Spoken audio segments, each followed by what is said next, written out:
Welcome, everybody. This is Landon Realty Group. We're here at a live Zoom seminar that is being recorded for our podcast, Getting Real Estate in LA, where we bring to you the hottest topics in real estate today. And today's topic, we are going to talk about what is it really like to be a real estate agent? And more specifically, what is it really like to be a real estate agent in Los Angeles? A lot of people think, oh, it's so easy. I'll just be a realtor. I'll get my license. And while it's really not that hard, sadly, to get your license, to actually succeed in this business, my personal perspective is you have to go in with intentionality and with a plan. A lot of people don't realize that when they become a real estate agent on a realtor, that they're starting a business, and it's more than just getting your license, and you have to be very intentional and know what you're getting into. So that's what we want to talk about today. What the steps you have to take in order to become an agent, and what it takes to be a successful agent, and then who do you want to surround yourself to really help you meet your goal. So there's a lot to think about, and we really want to bring this to you for anybody that's out there that's just been thinking about making this career leap. Nancy, any thoughts on that? No, I think you said it. It is, there's one thing being a real estate agent, but there's another thing being a real estate agent in LA. So exactly. I think this is that. There's one thing being an agent, and there's one thing being an agent in LA. And you are getting led on by an amazing, if I have to introduce, an amazing lady who has been in real estate for a long time. She has experience and is our fearless leader. And the only reason why I'm in real estate is because of Jennifer Landon. So Jennifer Landon, tell us about you. Oh, thanks, Nancy. It's so sweet. Well, I pushed Nancy for a lot of years before she made the jump, and I knew that she had the tenacity, the grit, and also the ability to become a great agent, and I was not wrong. So thank you for that. Yes, I have been in real estate since actually my entire life. If I really want to go back, I come from a family. My dad was a general contractor. I grew up on job sites and watched him buy and sell constantly. He had a lot of investment properties, but I personally got into real estate when I started with a property management company at the age of 20, actually. And then got my license in 2000, and then became an appraiser in 2005, and now also have an investment company. So running all of these, I've seen so many facets of the business, and it's so broad. I don't even think half the people out there realize, aside from just real estate sales, there's title, there's escrow, there's home warranty, there's vendors that support all of these. And then there's even facets within the real estate industry that you can become an industry expert or specialist: probate, retirement, relocation, HUD homes. I mean, it goes on, and it's probably what keeps me in this business is I will never learn it all. And that's great because it keeps everything exciting. How about you, Nancy? Well, you've covered it. I started real estate a couple years ago, helping you in your appraisal business. And I feel like that really set me up because I got to learn the areas throughout. I will never forget, and I tell people this all the time, I know Ojai and I know San Bernardino. So you tell me where you want to go, baby, because I will take you there. I honestly went everywhere for appraisals. We appraised in Ojai. We did every single thing. So you name me an area and I will tell you. Or my better line, I think, is give me your pre-approval and I will tell you where you need to be. So and then I started selling for Landon Realty Group, and it's been life-changing without sounding so cliche, life-changing, and yet, just so gratifying. And I feel like I'm in the right place. So, yeah. I love hearing that. But it didn't life changing, but you moved your feet, and we're going to talk about that next. So let's jump in here. A lot of people, when they think, oh, I'll become a realtor, they just think, I don't know what their preconception is. They think we open doors and then cash checks. Wait, we don't do that? I wish it was that easy. There's about 1 million steps that happen in between and even before opening the door, and then after, even to get to the check. So what I would like to cover today is just a reality check, so to speak, of what is the industry? So is it a side hustle, or is it going to be your career?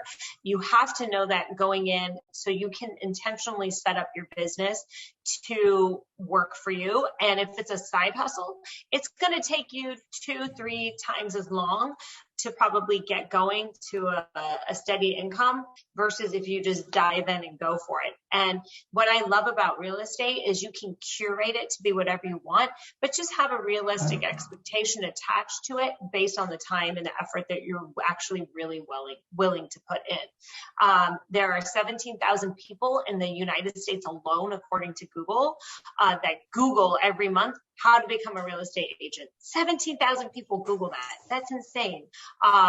And those who take the leap join the nation's estimated 2 million active real estate licenses.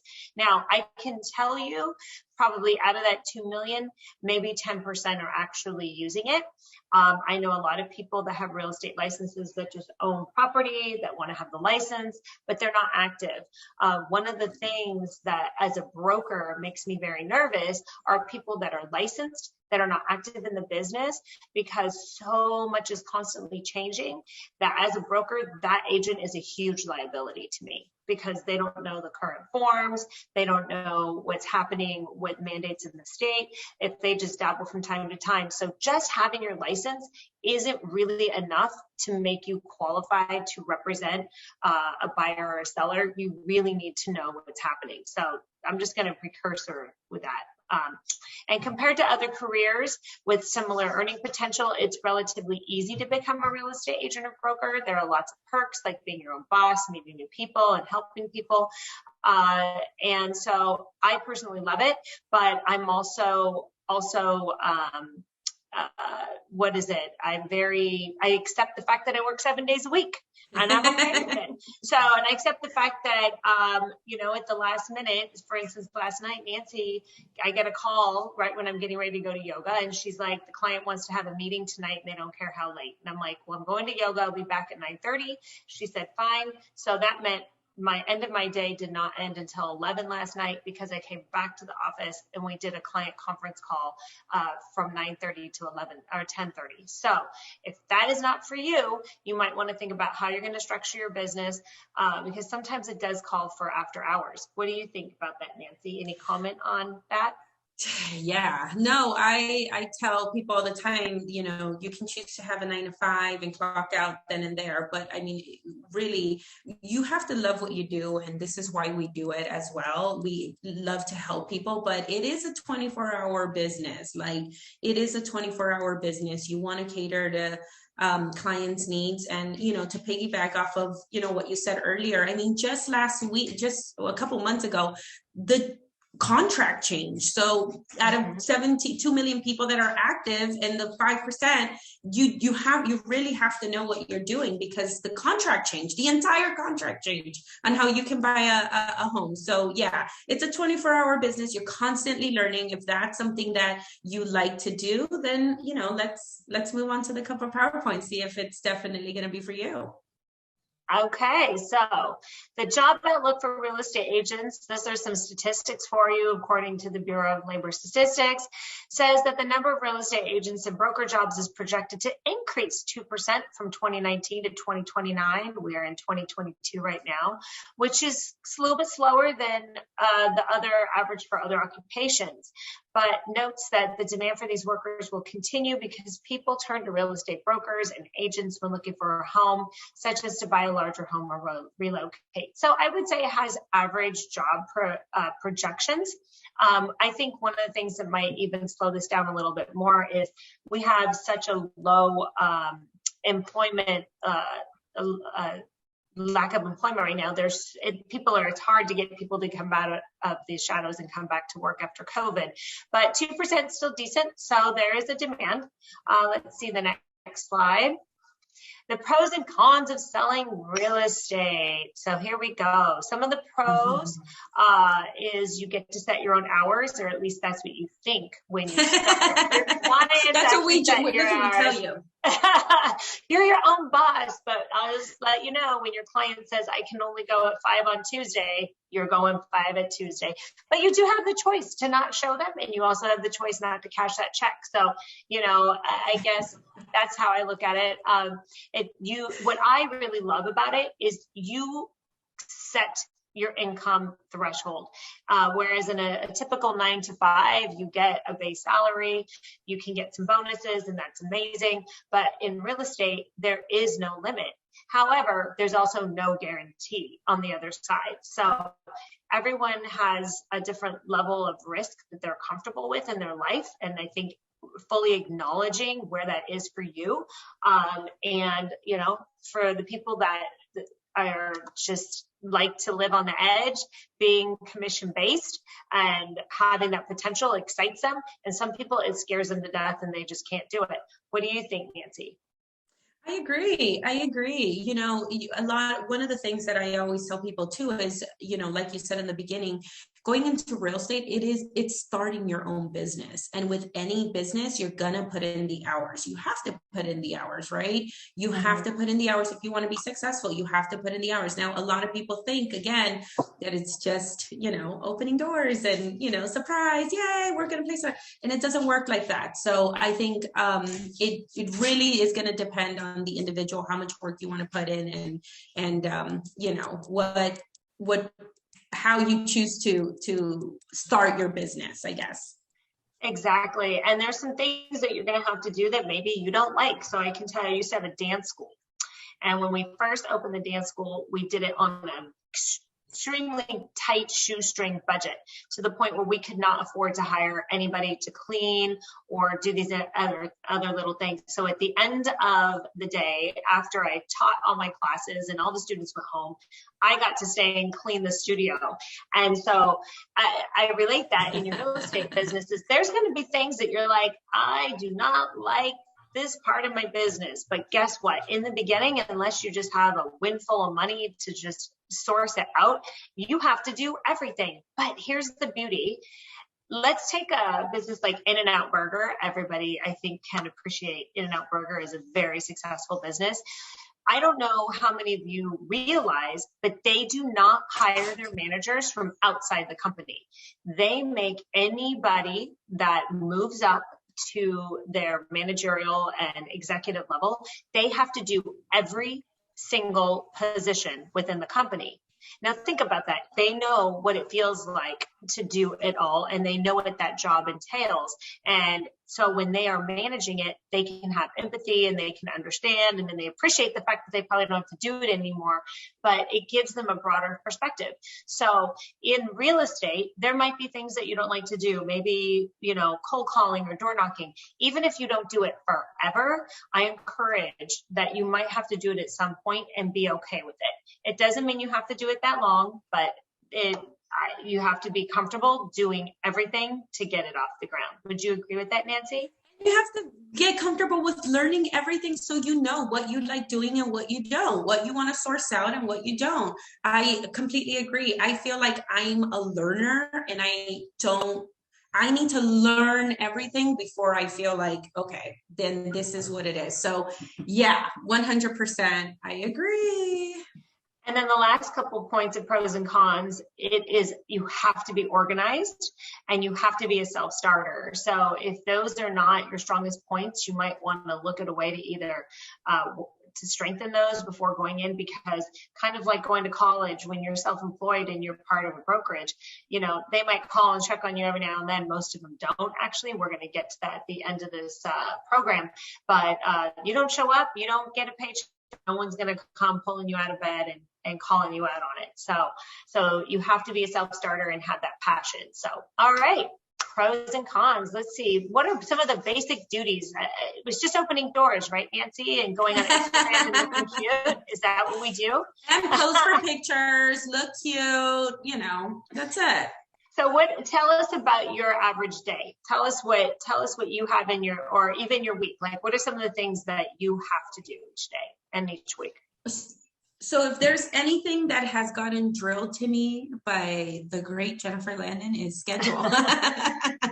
It is a schedule. And now I feel like one of the things that I do is I have to I thrive on a schedule. In fact, my whole family's on a schedule. My husband, my son, like, we're doing this, because it really puts a damp on your day if you don't go. So I like to schedule things in advance. And part of some of my week that goes by is marketing. I dedicate like a day for marketing, right? I dedicate a day to learning any new information that I can have, especially now in this market. Real estate is moving every 3 months. So to learning. Another thing I like to do is I like to call and take a look at every area, what's popping, what's new, trends that are doing, prospecting, that I call my clients, see how they're doing, anybody that's interested, and having conversations with them. Door knocking, I do a lot of door knocking. I love door knocking. And although some people might say that's kind of an old school way, but I feel like that gets it going. And that's just a couple of things that would go into, and paperwork and back end, right? You have to dedicate a day to stay organized, or else it's not going to run as smooth as I want it to run. I agree. Our what we do in our normal duties. Now, of course, as you grow your business and you have the resources to have other people help you, in the beginning, you have to be able to have a very broad reach between being able to analyze data, to be able to project. Our clients actually look to us and want our opinion.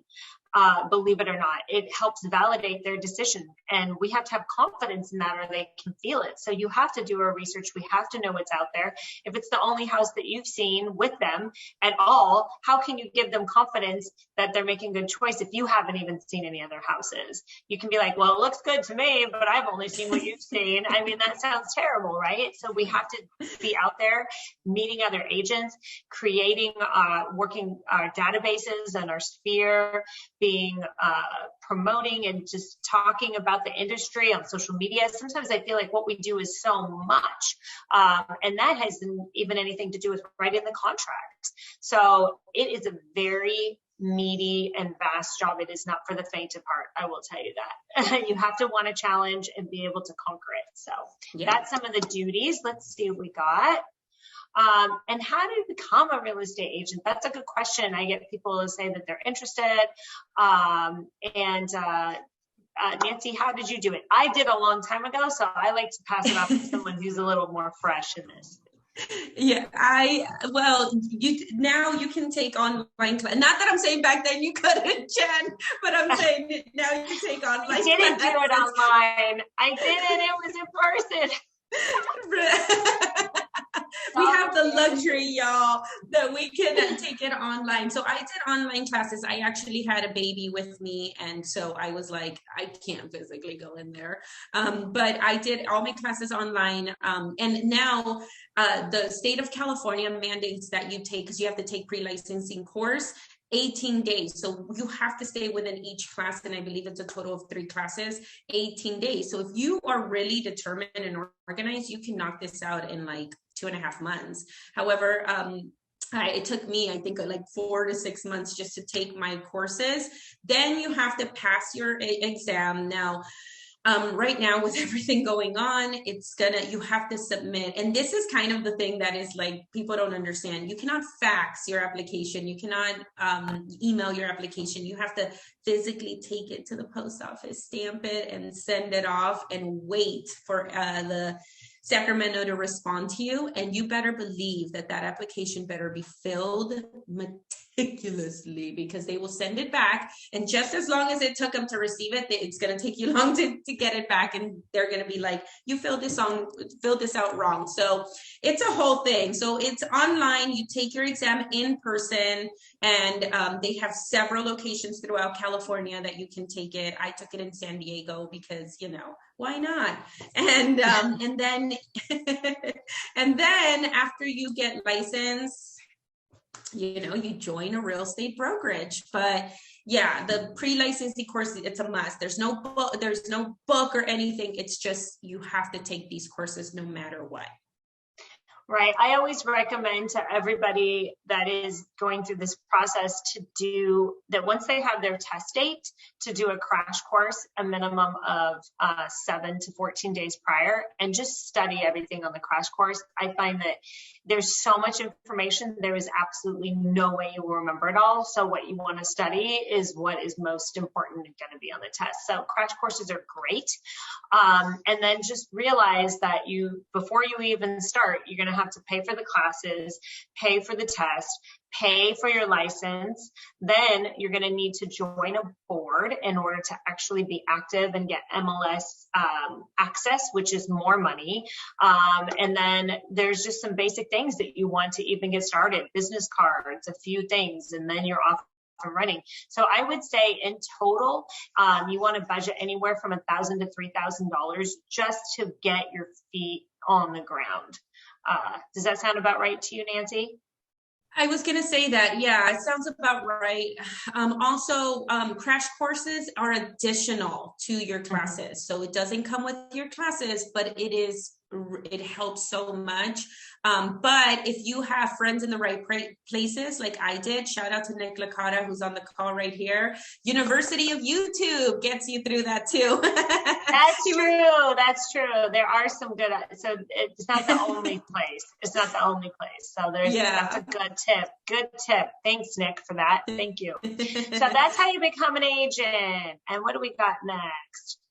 Oh, and we should also just want to make sure that everyone's clear, because I think it's confusing what the term realtor really is. And it's a term that can only be used by real estate agents, brokers, and other industry professionals who are member of the National Association of Realtors. So just because you have your license doesn't mean you're a realtor. Realtor is a designation that you are part of NAR, National Association of Realtors. It is a membership. When you join a local board in order to gain access to the MLS, then a lot of times you will join your local regional, it's almost like a city area for a membership. You'll join the state membership where you're from. Here we have CAR, California Association of Realtors, and then National Association of Realtors, which is a national. So just like our government is broken down in segments, so are these associations, and typically you will be a member of all three. There are certain benefits. These associations actually lobby for us in Congress. And I have to say, I appreciate being a part of NAR, and I have no problem paying my dues because they have shielded us from a lot of the nonsense that's gone on with sole proprietorships. I mean, we all know the Uber fiasco where the drivers were trying to get W-2'd and all this stuff. We were excluded from that because our lobbyists protected us when the laws were changing. So if you ever wonder if it's worth it to pay the dues, the answer is absolutely yes. We are actually one of the strongest lobbyist groups in the United States for our industry. And I can tell you, as also being an appraiser, we do not have a lobbyist group, and we get pummeled constantly because we do not unite as a group. And we have gotten, for lack of a better word, kind of screwed over because we just don't do it on that profession.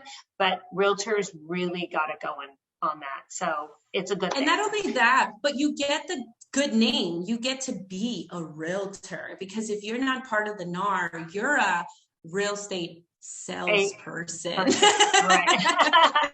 You're a different name. You're a salesperson. With the label. All right. What do we got? So again, the jobs and duties, getting the license is the easy part, but actually I always tell people, just go take the test and then come to us and we'll teach you how to be an agent, because all the things you're going to learn in your classes is kind of more the legalese and things that maybe you won't encounter every day, but it doesn't teach you how to become an agent. There is a substantial commitment of time, effort, and even money. I always suggest to people that for that first year, do not expect to make any money. There are exceptions, but don't come in thinking that if you need a certain paycheck, you're probably not going to get it the first year. Not to say they can't be optimistic, but it's all going to gauge on how committed you are to what needs to be done. And it's new, so there's a learning curve. Yes. Yes. Again, the administrative duties, which we covered, we can skip this. Okay, so sometimes a sales agent or broker might have a budget to hire an assistant to handle some of the tasks that we outlined, but when you're just getting started, you'll probably, again, have to take care of it yourself. So being able to juggle multiple things is super imperative, and that's where the schedule comes in that Nancy was talking about. Time blocking, if you get into this business, is imperative, and including time blocking personal things for yourself and your family. So I have to say, I've been at the onset of my career, I started with a brokerage that I really enjoyed being at. It was kind of the brokerage at the time, and I moved to a couple of others before becoming a broker myself and starting Landon Realty Group. And the one thing that I take away is I feel like I lost so much time. I started in 2000. I was super aggressive, and I did pretty well for my first year. I mean, I did deals right out the door.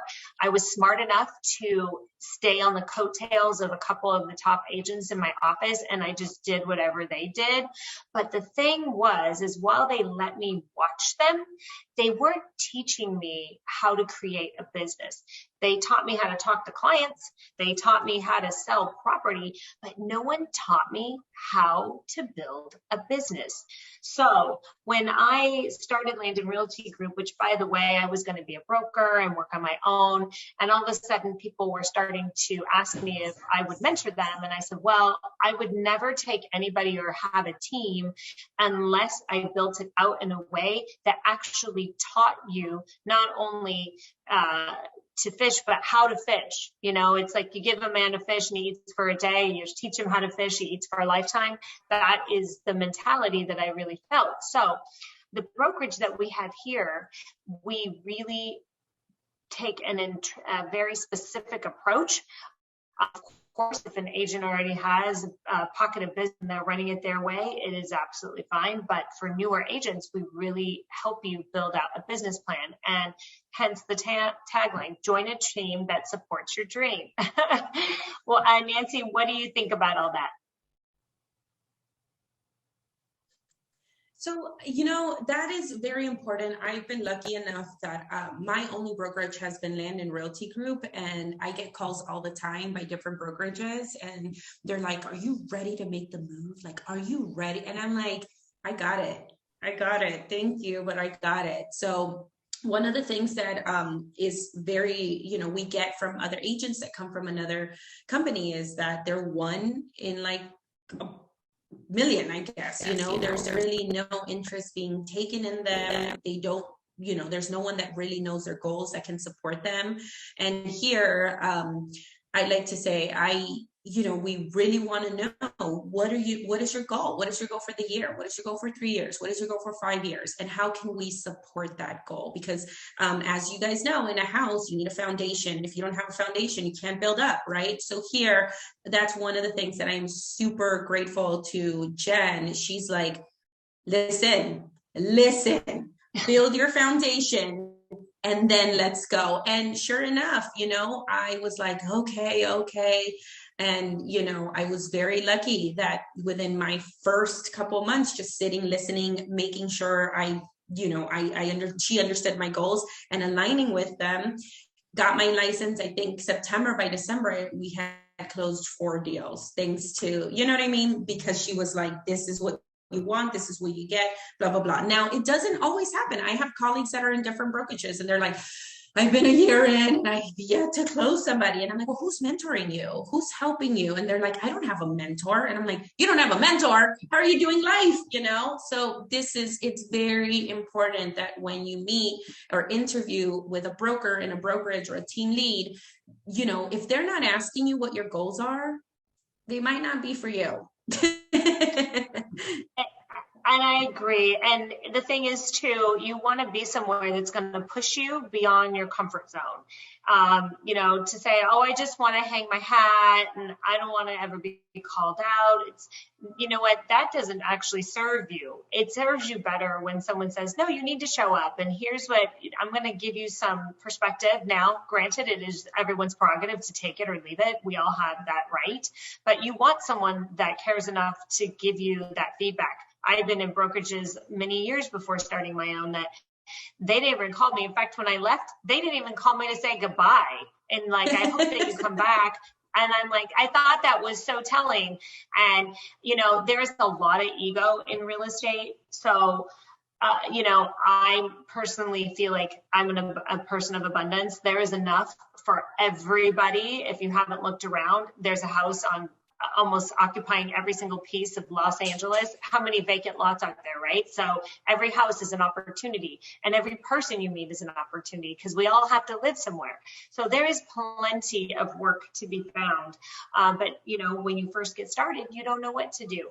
Now, I also have to say that sometimes we meet new agents that feel like they already have it figured out. And all I'm going to say, and I'm not saying this because just because I've done this for 20 something years, you probably are wrong. I always say this lightly. You're wrong. I was probably wrong, and I love you. And I'm like, sure, if you want to go spend 6 months doing it your way, let me put it this way. I'm going to give you an example. So I have 2 daughters, and if they listen to this, they'll probably kill me. I have one daughter, and I'm not going to say their names, and I'm not going to tell you which is which. She's a little more cautious. She doesn't like pain, and so she's like, Mom, tell me all your mistakes and then I tell her all my mistakes. Well, I did this and it was a mistake and Dylan did this mistake. But when I did this, I got a lot of success. She's like, got it. She was like, I don't need to go make the mistakes that my mom already made. I'm going to focus on what gave her success and try that first. She can always go back and try the mistakes and see if that mistake maybe was her right. But she's like, I'm going to try all the successful things that people are succeeding at first and then pivot if it doesn't work for me. She usually jumps over barriers so much quicker because she's open to saying, I don't need to recreate the wheel. I don't need to try to drive my car on square wheels. I'm going to try the round one first. And if that doesn't work, maybe I'll make a different shape. I have another daughter who I completely love and adore, who's more fearless. She's very creative, and she always wants to stretch and do things her own way, which I love. However, she doesn't want to hear about the type of wheels and which ones have traditionally worked. She wants to make her own wheels. Hence, it takes her longer to get where she's going. So what is the moral of the story? Both ways are perfectly fine. What's going to dictate which way you should pick is how fast do you need to make money. If you are fine and you have the budget to play in this industry for a couple of years and not make a steady income, go be creative. Put the square wheels on your car and drive it down the street until you figure out they don't work, or maybe they do work for you. But if you need to get to your goal quickly because you have certain financial obligations or kids, or you just are aggressive that way, start with the plan that's laid out for you. Do not ask questions. And I think I told this to Nancy. I go, don't ask any questions. Just do this. And I promise you, and I know you're going to hate some of it. Do it anyways, and I don't care. She did what, 14 deals her first year? That's amazing. But people that question it or they want to tweak it and do that, when you first start, you have not earned the privilege to curate your career yet. You need to get it off the ground. And once you have money coming in, then you can tweak it and play with it and make it the way you want. So that, if I had any advice at all to give any new agent, that's what I would say. Align yourself with someone that's going to teach you the business, not just teach you how to talk to people and sell, but actually invest in a business plan, because I wasted years not having a business plan. And at the end of the day, I had to start all over again because no one talked to me about CRMs. Nobody talked to me about databases. Nobody talked to me about having a business plan with quarterly goals. They just taught me how to do an open house and sell a house. So I would be rich and then poor and rich and then poor. And when I got tired of that, I started a real business. Does that make sense?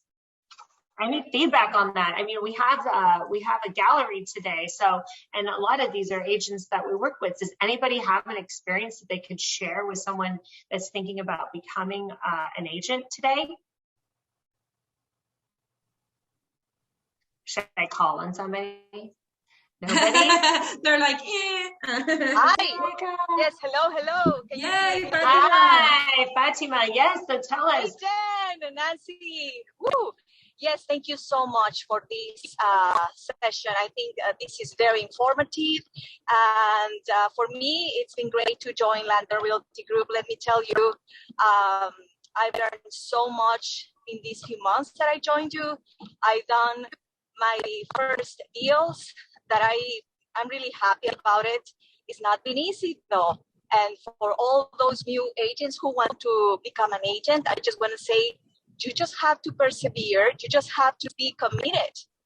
You just don't be interested, because if you just do that, that's not enough. You have to be committed. You have to work smarter, not harder.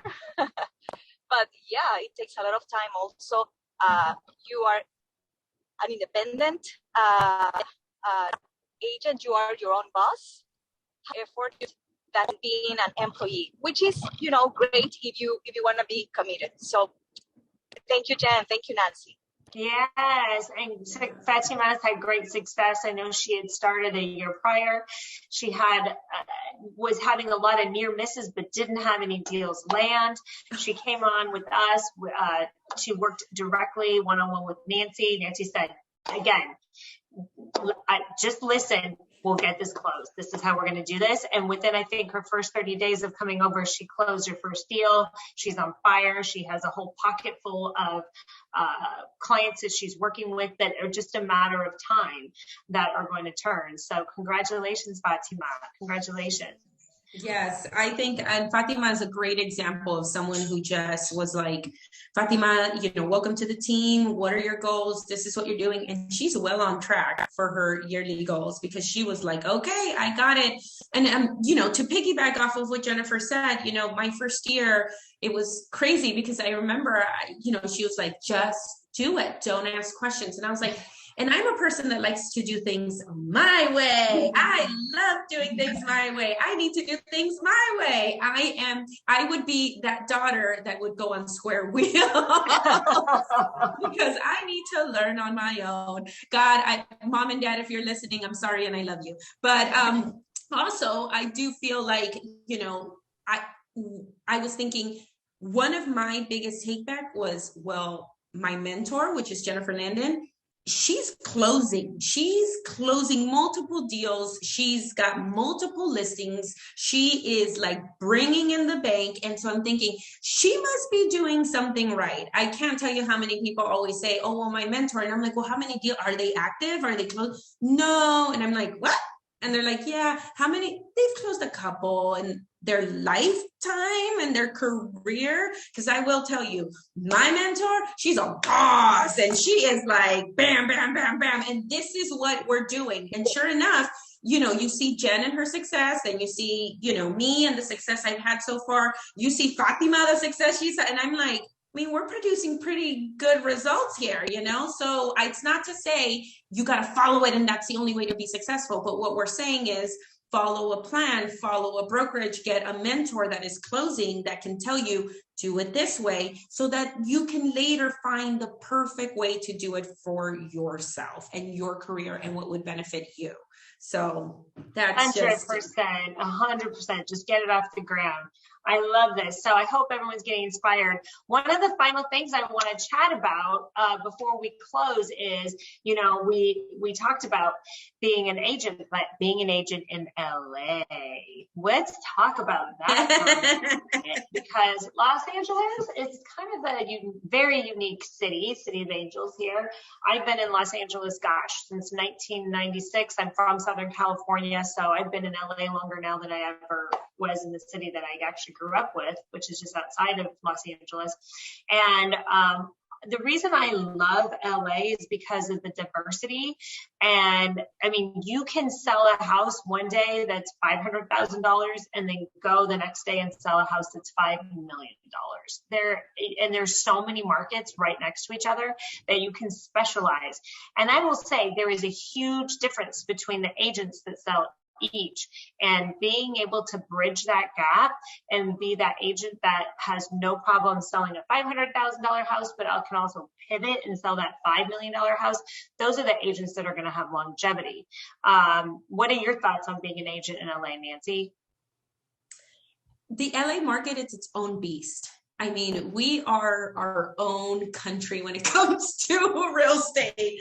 But you go very quickly. You go from a block that's selling at 700,000, you cross a main street and you go to 2 million in an instant. In instant. So again, I think, for me, I've sold everything. And one of the reasons why I like to do that is because, like I said, I love the different areas. I love the fact that I get to meet different people, different cultures, and I get to see and what each of their needs are. And each of their needs is a different area in LA, which is beautiful, So yeah, I agree. I think, Ivan, you have your hand raised. Did you have a comment on that? Yes, share.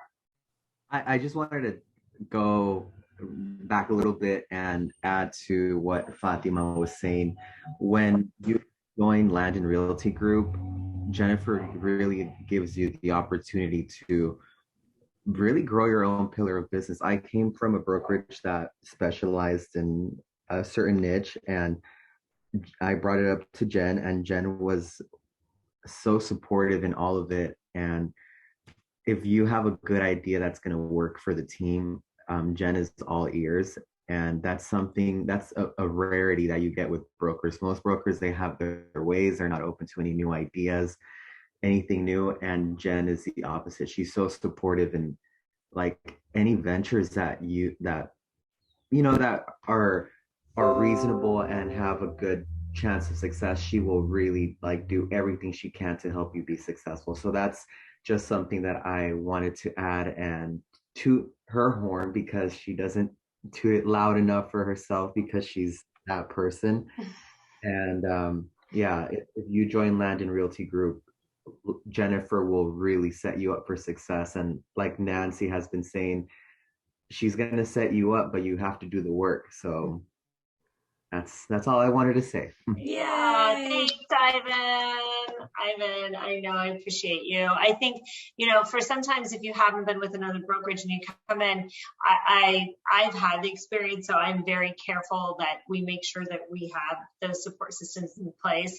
But you don't know what it's like somewhere else. And I can tell you, I've hung my hat, you go in and they're like, oh, hey, who are you? Oh, you work here? Oh, okay, whatever. I mean, they're not calling you. It's a lot different, but again, I think that goes back to it's an extremely competitive field.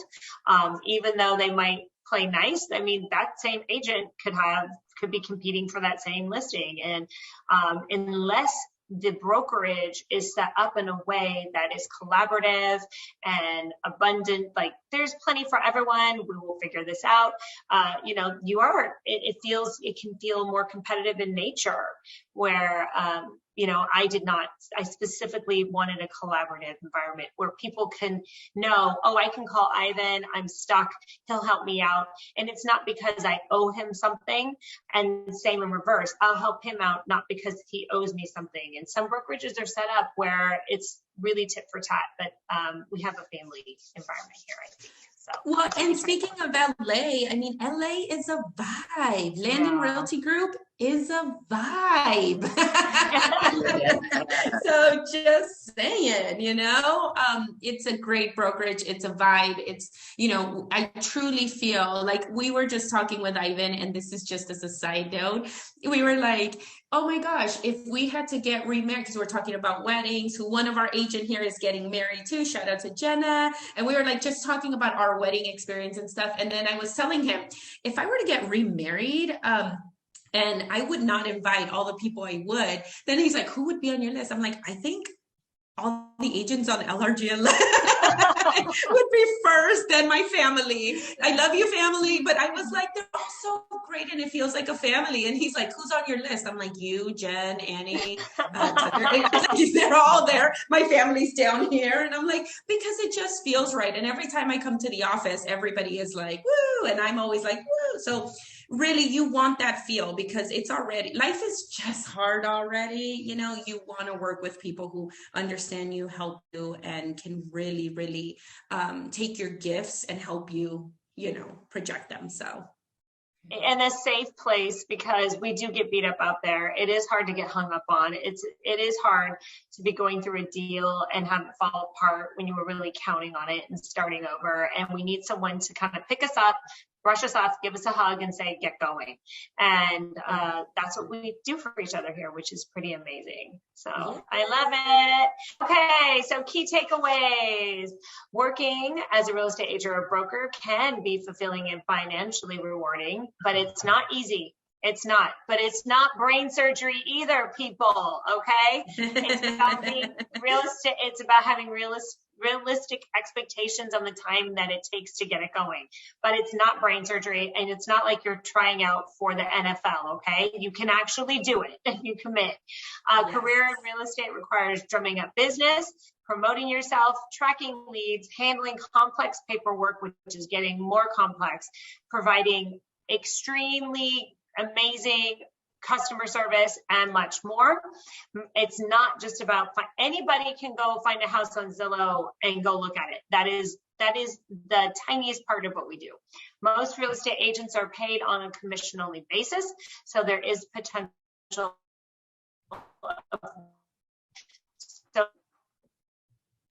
real estate, we're getting a little cut off. Yeah. Sorry, guys. Stand with us.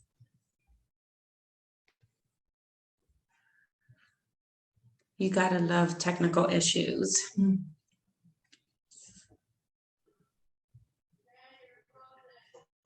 We're getting it fixed, you guys. and if there's a third thing, it's Did we get it fixed?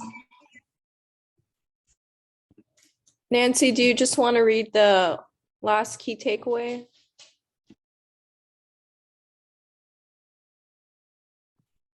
Do you want me to read them?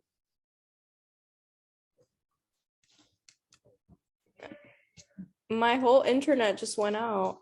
How funny. Oh, there we go. We're back. Are we back?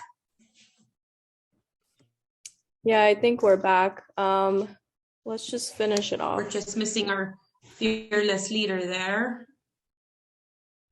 Okay, I see her. all right. I lost service. I don't hear you, Jared. All right, to wrap this up, I'm gonna go. Can you hear me? You can hear me? We can hear you All right, now. so to wrap up, the last 3 reasons I believe that agents fail is number No, we one, can't. that they do not have a realistic expectation of what the. Can you hear me? Okay, it does. So the top 3 reasons that real estate agents fails, they do not have a realistic expectation of what it actually is to be a real estate agent. Number two, they don't align themselves with someone that helps them and mentors them and helps them build a business plan. And number three, they do not do the work that they need to do. At the end, we can give you all of the tools, but if you don't pick them up and you don't get them going, then no one can make you do it and can't make you be successful. So if you're interested in hearing more about what we offer at Landon Realty Group, feel free to reach out to us. We're on all social media platforms at Landon Realty Group, Instagram, TikTok, Facebook, online. So much for joining us today. Sorry about all the technical glitches. No matter where you land in whatever real estate agency, we wish you the best of luck and go forth and prosper, keeping it real in real estate in LA. This is Landon Realty Group, Jennifer Landon signing off. Bye, everyone.